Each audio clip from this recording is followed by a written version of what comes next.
Ano? Nakuha ka ba? Oo na. Tama ka. Masyadong mabait yung kaibigan mo. Asan ang pera? Nasa bank account ko na.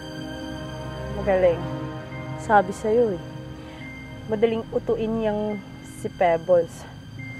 Basta pag-ibig talaga, tatanga-tanga. Basta, lambingin mo lang siya at hingian palagi. Magbibigay yun. Tsaka, tandaan mo, baka ma-in love ka dyan. Malilintikan ka talaga sa akin. Alam mo, di ka ba nakawa sa kaibigan mo? Ang bait-bait niya kaya. Tumigil ka! Huwag mong sabihin sa akin na nakokonsensya ka na. Ha? Pag nabulilyaso tayo dito, makakatikim ka sa akin. Ayus-ayusin mo, Wilmar. Oh, sige na. Bumaba ka na, baka may makakita sa atin dito. Magkita na lang tayo sa bahay.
Hello, Bes.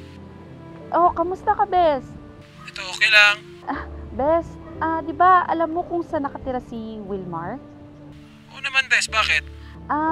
Pwede ba pahingi nung address niya, Bes? Kasi may kailangan ako sa kanya. Hindi siya nagre-reply eh. Ganun ba? Sige, walang problema. Sige, Bes. Text mo sa akin, ha? Okay, bye. Bes, bye. Thank you.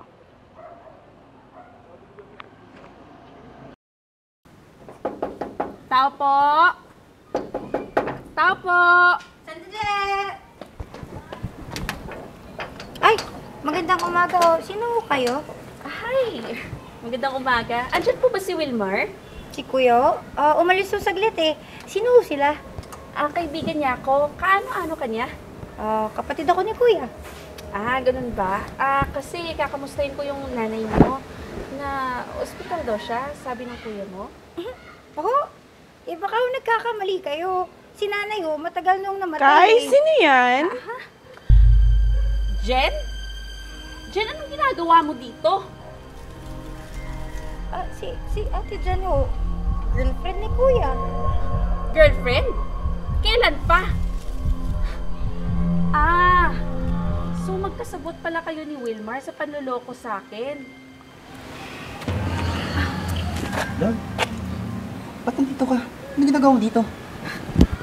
Akong dapat magtanong sa'yo, anong ginagawa ni Jennifer dito sa bahay mo? At saka yung nanay mo?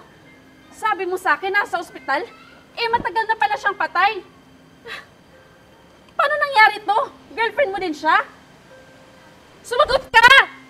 Love, sorry. Hindi ko naman kasi gusto to eh. Oo. Ako ang may pakana nito. Dahil gusto kong maghiganti sa'yo.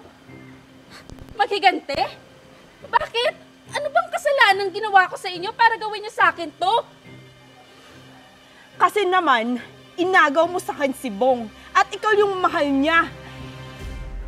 At saka, iniwan mo lang siya?